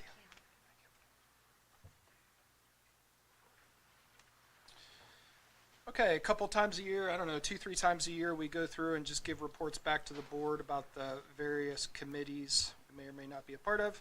I'm up first as the OSBA Legislative Liaison. I don't have a whole lot because I've said in the past, there's been a flurry of activity all over the place, but I try not to comment on things that are too premature. If something's just being introduced, if it just got into a committee. So the newest Ohio legislative session just started mid-January. I forgot to write the date down. So not a whole lot has progressed through, but there has been talk. It's being pushed around social media, which I think is a very good thing. Nothing's finalized yet, but Governor DeWine released a proposed budget going forward. A lot to it, but some of the implications for our school is that, and Dr. Kozad shared some numbers, and I had Mr. Gotham just double check them before I share them, and things are subject to change, but not good news for our district, which we're kind of used to hearing when it comes to state funding. But for next year, the 25-26 school year, we would get $2,755 less dollars, and then the year after that, an even bigger hit, less $100,058 are the projections that we have at this moment. So never good, certainly don't like that. And I know I say this a lot, other board members say this a lot, probably sounds like I'm beating a dead horse, but I will say it every single opportunity that I can, that it's even a whole lot worse than that, especially for Bellbrook-Sugarcreek School District, because we're one of the unfortunate districts that only receives 26% of our entire $36 million annual budget from the state. All of your state tax dollars, all of our state tax dollars that we pay, many more of those go to other districts throughout the state, and we receive just pennies back. So, not good news.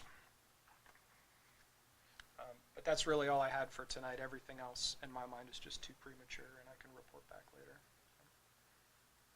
I will say, and I mean, obviously these are just, sorry, I was going to say this before I closed up.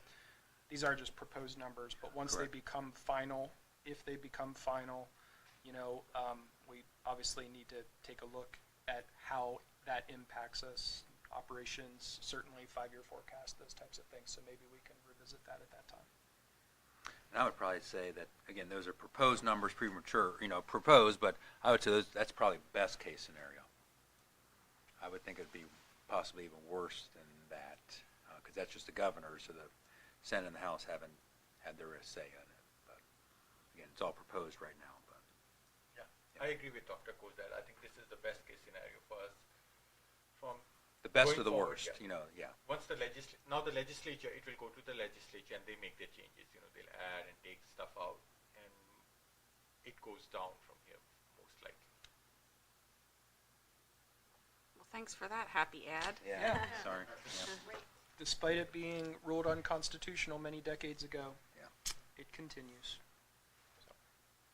Okay, up next, OSBA Capital Conference and Student Achievement. Mrs. Anderson. Yeah, they just released Capital Conference.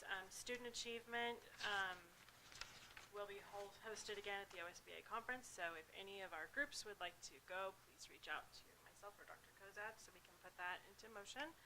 And then also they sent out a lovely study that I read today that was eye-opening. Thank goodness it does not really apply to our district, but nationwide it's good to be aware of what's going on. It was called the Educational Recovery Scorecard, Pivoting from Pandemic Recovery to Long-Term Reform. It was a joint project between Harvard, Stanford, and Dartmouth, and they pretty much studied the data from the pandemic on. On average, U.S. students still remain nearly half a grade level behind pre-pandemic achievement in both math and reading. The nationwide data shows that states are continuing to struggle to regain ground lost as a result of the pandemic. And then both socioeconomic and racial disparities in math have grown since the start of the pandemic. And then school districts that use federal ESSER funds directly in the classroom have shown the most gap closing. And there's still continued widespread absenteeism issues. Thankfully, though, because our board was proactive and our teachers were just hit the ground running, we really have not really seen those academic disparities. And that didn't even touch the section about behavioral disparities that we're also seeing as a result. So that was their lovely February update that they send out every year about the pandemic, post-pandemic world. So that's it. Do they plan to continue to do that? Is that an annual thing? It has been for the last 3 years. That's So it's the interesting. scorecard, just the scorecard report that OSBA sends out. Everybody's just thought, great news. Well, that was good news. Hopefully That is good news for VSCF us. isn't like That was going down very the good news tubes. for us. Yeah, it's good news for us because we are not seeing necessarily lagging these indicators that academic those issues. So kudos to our amazing staff. Well, is it my turn? Please, sorry, go ahead. So the Bellbrook-Sugarcreek Education Foundation, we haven't had a meeting this whole quarter, but there is a meeting next week. And we are looking for new members, so if anyone else wants to join Bellbrook-Sugarcreek Education Foundation, you only meet like 4 times a year, and we approve teacher grants and some scholarships for kids, and it's quite fun and not too much work at all. So let me know if anyone's interested in joining. And so I don't have much to report till our meeting next week. Thank you. Up next, anything Dr. Kozad to share for Financial Advisory and Safety Committee? Yep, so the Financial Advisory, Superintendent's Advisory Committee is meeting March 4th next week, similar to BSCF. We're meeting next week. Mr. Gotham's going to give some information about the 5-year forecast and audit, and the next edition of the bridge is going to be financial edition, and then going to give an update on the district goals. Myself going to give an update on district goals. So those are the things that are kind of high-level overview of what's planned for that meeting. Mr. Gotham, you want to add anything or for that? I think you covered Yep, everything. So okay. yeah, that's what I'll go over. And the safety committee meeting, is there one? I'm not sure if there's one scheduled, but I'm not sure what the date is in the spring here. April 1st. Okay. Yeah. Do we know if Mr. Price is going to be in town for that financial advisory committee, or I think so, does yes. another Yeah. one of us need He to? is. No, I know his work we had planned it travel around schedule him. has been, We had planned it around him. okay, great. Thank you. And I do not have anything for our active shooter response team implementation committee. Everything is going very, very well, so nothing to update there. Anything else, everyone, before we move into public comment time? All right, so your thoughts and comments are very welcome during this time. When given the floor, please share your name, address, and any group affiliation you hold if it's relevant. You'll then have 5 minutes for your comments, which should be directed toward the presiding officer, who tonight happens to be me. This time is typically for the board to listen and absorb, and as such, traditionally, a dialogue is not created in this moment. In case you're wondering the reason for these policies, which can be read in their entirety on the district's website in policy number 169.91, is to ensure that as many people as possible have the opportunity to speak and that everyone is treated equally and fairly. Okay, so I believe Mrs. Demarest, she signed up, but she spoke earlier, just making sure she's not hiding anywhere. All right, I'd like to welcome Venus Agarwal.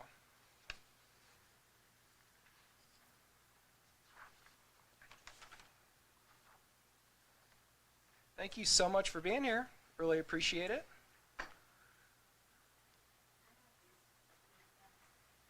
Thank you. Thank you.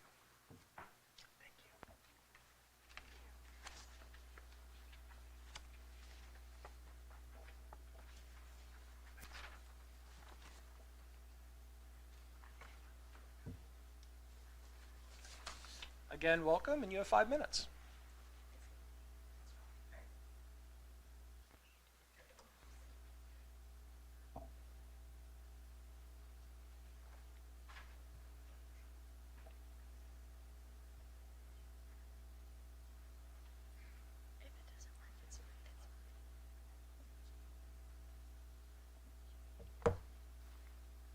Don't worry, we haven't started the clock yet. You're good. No, you're good. Take your time. Take your time. Mrs. Pritchard showed me earlier.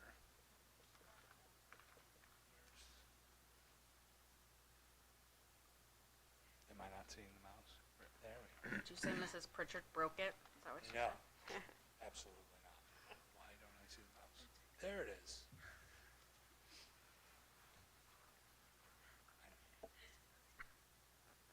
I'm supposed to be.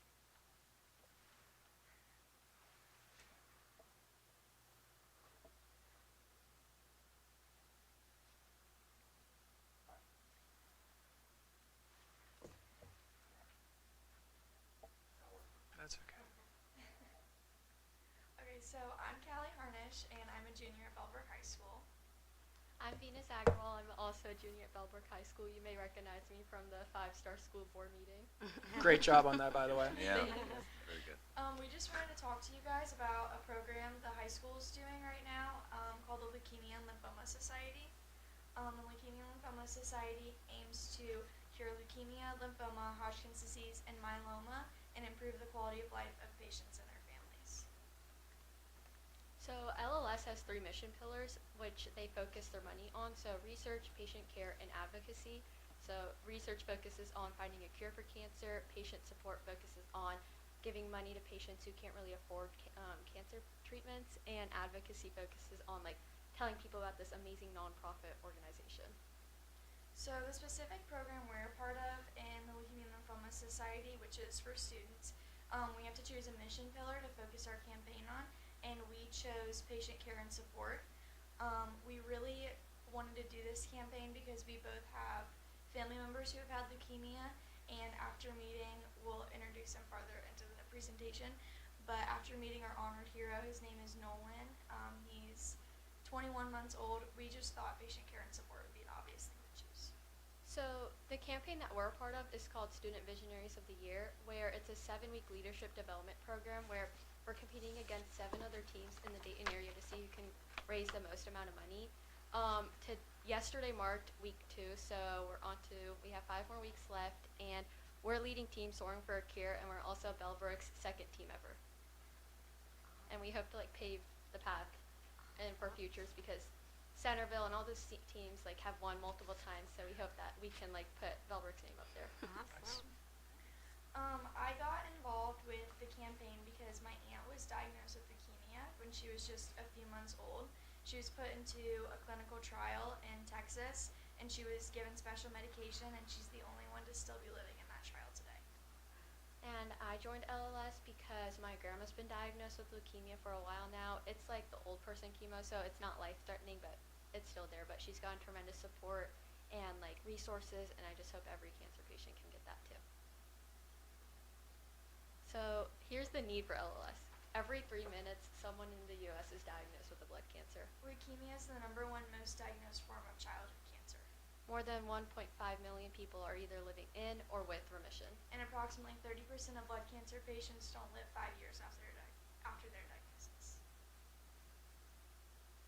This year, our honored hero, we have a photo of him, but you can't see it. It's in the brochure we got. Oh, yeah.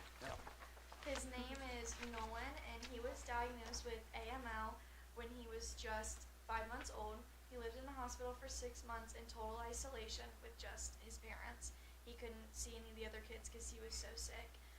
He had his first holidays in the hospital, he took his first steps in the hospital, and he had his first bites of food in the hospital. But now he's doing great, and he's about to hit 1 year in remission in April, and he's 21 months old. And if you come to our gala, you'll get to meet him. He'll be there. Which leads us on to our accomplishments. So as of yesterday, we've had 26 sponsorship meetings. We have over like 25 team members, so just all Bellbrook students. And we've gotten donations from Luke Kennard, Nick Mangold, a former Jets player, and so like the Cincinnati Open sent us some signed merch, and we just had our SWORK event this past Sunday at VCI, which it was like a workout event, and that we had a great turnout too. And we've also talked in front of the Chamber of Commerce. So we're just, right now, we just wanted to come here to kind of spread awareness about what we're doing and talk to you guys and get some more support. But so far we've been doing great with everything, and our team members are super involved, and the school is very helpful. So We've made over 300 cards and donated them to the Dayton Children's Hospital. We're going to have more. I think the BCI is going to make some for us. yeah, and we're gonna donate them to like Kettering Health or Natal Hospital. And we just wanted to come here, invite everyone who's here to our gala and to support us. Thank you so much. Thank you so much for all your hard work. This was wonderful. Can you tell us when the gala is, what time and what date? All the information is on our Instagram, which is Soaringford Your BHS. But the gala is at the Sugar Valley Golf Club, March 14th at 6. 6. Yep. Okay. Thank you. Thank you for coming. All right, up next, we would like to welcome Jeff Roush.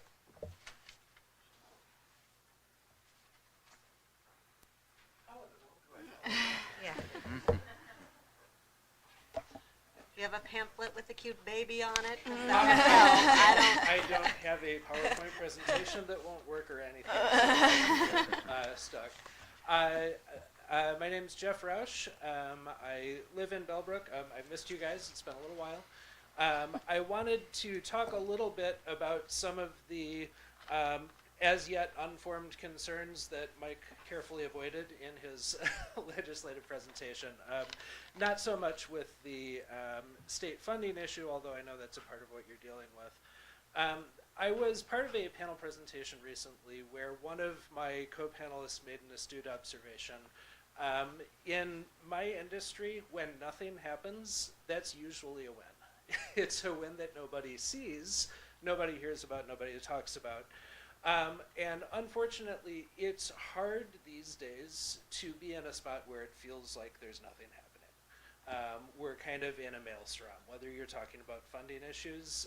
Federal level, the Department of Education probably cutting funding, may or may not exist a year or two from now. We don't really know. State funding, thank you for that ray of sunshine earlier. Appreciate it. I'm just the messenger. Absolutely.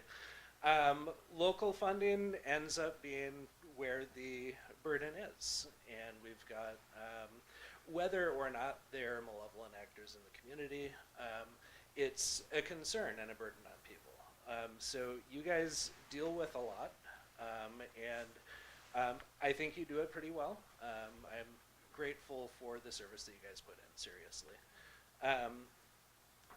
When in the midst of all of that, and in the midst of all the uncertainty, I know that a lot of the older, more aware students, and this is regardless of political positions, I think I disagree with every one of you on something, I'm sure, and that's fine. But regardless of that, there's a lot of uncertainty about what's happening, what's going to happen to the curriculum, what's going to happen to what may or may not be able to be taught.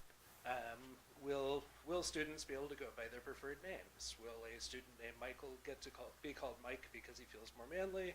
Will a student named Anne get to go by Annie because it feels more delicate? Will a student named Doug get to go by Dougie because he's a dance machine? We don't know. So in this kind of moment, when you don't get to have the nothing happening, that's where the opportunities are for leadership to emerge. And what I hope to see, and what I think everybody hopes to see, is a group of teachers and administrators who feel supported, who feel like they're getting the guidance that they need so that they know what they can teach, where those limits are, and fewer boundaries that are necessary. You know, can you, looking at some of the recent guidance where history has to be taught in a way that's honest, okay, and accurate, and uplifting and patriotic, and then where are those lines? It's going to be really hard, and all of this is guidance that doesn't have the effect of law, of course. It's going to be followed by guidelines that, after Loper Bright, may or may not mean anything from a government agency. And so in the midst of all of that, there's a lot of thought that needs to go into it. Where are those guidelines going to be? Where are the boundaries, and how wide can those boundaries be to give teachers room to teach, to give students room to learn? Students learn to lead themselves and grow like the folks who just spoke. And that's my concern. My last kid's graduating this year. And so direct impact on my family, not really going to be all that much. But if it's just about my family, then what am I even doing in the community? I think going forward, there's going to be a lot of uncertainty, a lot of room where we have to figure things out, and the more guidance that we can have for the teachers, for the staff, the better. That's my piece. Thank you very much for coming. Appreciate it. Thanks. All right, up next, we'd like to welcome Mike Brueggemann. Oh, he was hiding. Yeah. Well, thank you for coming. You have 5 minutes. Yeah, so hi, I'm Mike Brueggemann from Bellbrook, proud student of 2 boys here in the school district. I couldn't have said anything better myself. I think you cribbed my notes maybe as I was walking in the hallway. So I haven't been here in a while. Apologize, you haven't heard all my pithy comments over the last several months. Similarly, right? We got all the regulars here tonight. Like Kevin, I think I'm alternating schedules with him with travel. Yeah, so essentially what I was going to say is that, yeah, there are a lot of upcoming changes potentially at the federal, both the federal and the state level, both policies and financially. You know, again, a similar story. I know, you know, I see Kevin at work occasionally, very, very occasionally, but I know we have federal employees here on the board. We've seen a lot of churn there. Again, I'm wanted to get up to say, and maybe you said it more eloquently, but the churn and just the amount of head spinning that we do there at the military base, it really reduces our effectiveness. I'm hoping, so ultimately I just came here to say I'm hoping that the school board here can be a moderating, school board and administration could be a moderating influence to those policies. I think we've seen that at least on the federal government side with all those policies flowing out so quickly. Kind of that buffer of the senior to middle management there's a lot of whipsawing around at the lower levels, which I'm part of, but maybe the equivalent here is teachers and then subsequently students. So I guess just as we consider these policies, recommendations, yes, if it is a law, yes, we do have to stay within the bounds of the law. I hope we do that.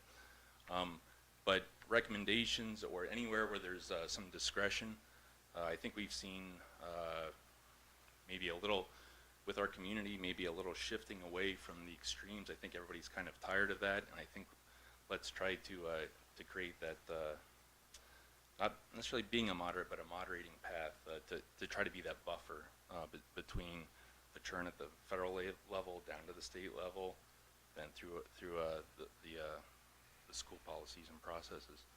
I think if we look back, if we reflect, I wish more people did this. If we look back at the news, occasionally I'll go back into the Wayback Machine, which takes a picture of every website every day, pretty much, archive.org. And so I'll go back and look at news websites from a year ago or 2 years ago, and it's just appalling to see the kind of stuff that we got all worked up at.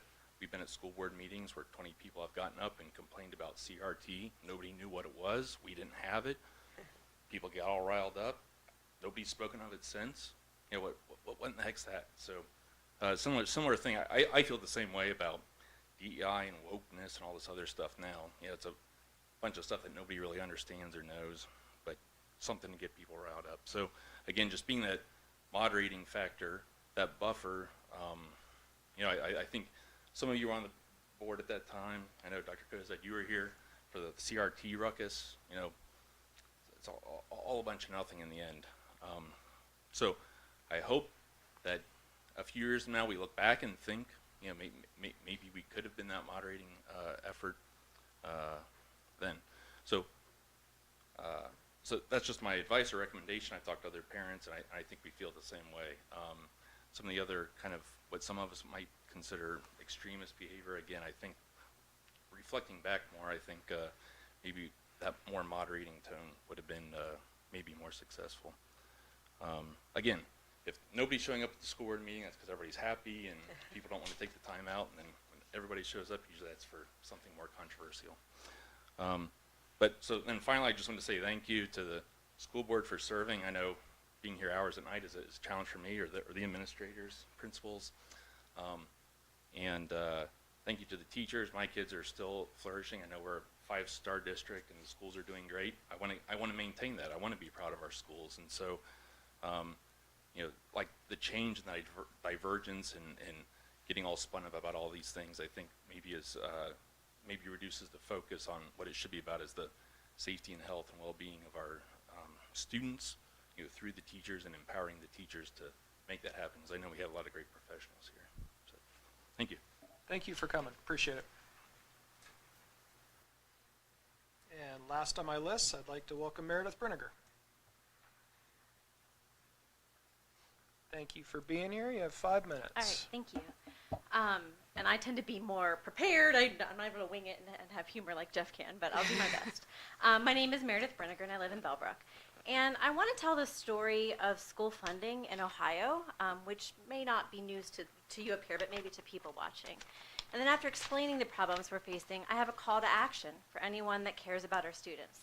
Lastly, I want to ask the board what they are doing to prepare for decreased funding for our most vulnerable students.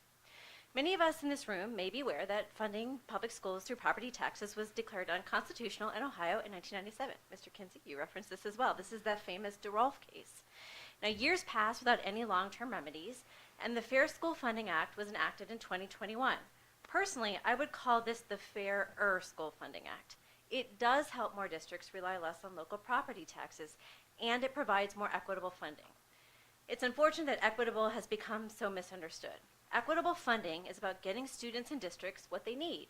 So while some districts may get more funding than Bellbrook, we have to consider that the cost of educating students living in poverty is higher. Schools like Canton City, where my sister teaches 3rd grade, they get hit twice. First, their students largely live in poverty, they're exposed to trauma on a daily basis, and are academically behind. It costs more to provide the additional services that they need. Second, they have lower property values to fund those extra services, right? So, and if I had more than 5 minutes, I'd talk about how we need to probably do more than just dump money into high poverty schools. We have to do things like look at systemic causes of poverty. We have to, I'd love to have schools that have kids from varying economic backgrounds. We find that most students flourish when that's the case.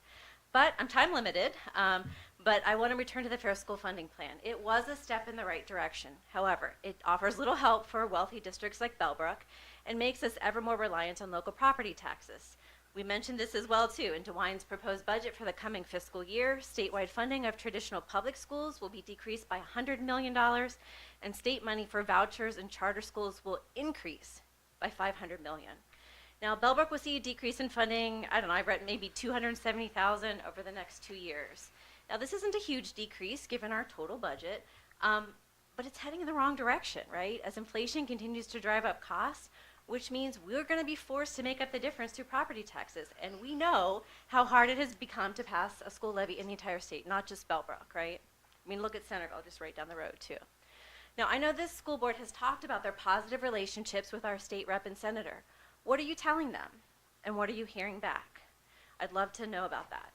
To anyone who might be listening here in person or online, please contact Governor DeWine, Senator Kaler, and Representative Lampton, and tell them to stop funneling money away from public schools.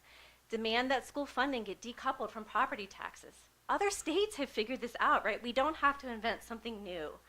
And if any citizens want to join me for an in-person visit to our representatives, I'd be happy to coordinate. So hopefully I've given some context for the state of school funding in Ohio, which at times feels like this slow march to defund public schools and privatize them. Now, my next question is how the proposal to eliminate the U.S. Department of Education, and I realize it's just a proposal, right? But how is this going to impact local school districts? Now, some people are catastrophizing, right, and saying this is the end of all special education. I'm trying to stay optimistic that federally mandated protections for students with disabilities will remain, with or without a Department of Ed. Or perhaps, they'll operate out of Health and Human Services. And these legislation I'm referring to are both the IDEA, the Individuals with Disabilities Act, under which IEPs fall, and the Rehabilitation Act of 1973, under which 504s fall. IEPs and 504s are vital, and they have strong bipartisan support. However, it leaves questions. I have questions. Who will oversee these protections to make sure they are implemented with fidelity? Who will be responsible for funding them? Will the Ohio Department of Ed be tasked with doing more with the same dwindling state funds? We already have an excess of unfunded mandates. You guys talk about these all the time. So I want to know, what specific steps do you as a district plan to take to ensure these protections remain? Parents are scared, right? And they would appreciate hearing from you, hearing some words. Again, maybe it's that moderating force, too, that Mike previously mentioned. Now, it's an understatement to say that diversity, equity, and inclusion has become a polarizing topic. Just this week, Ohio SB 113 was introduced, which seeks to eliminate DEI in K-12. It's not yet law or anything. But yet, I think protecting rights for students with disabilities is at the core of equity and inclusivity. Equity means giving students what they need, which might be different than students without disabilities. And it also means including them in our classrooms and school culture. That's what I love about our supportive peer program, right? It's inclusivity at its core.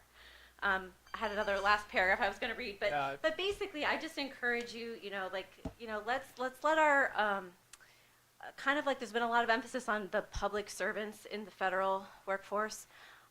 Our teachers are also public servants, right? And I just think we need to make sure we're finding ways to strategize to give our students and teachers the respect and the resources that they deserve.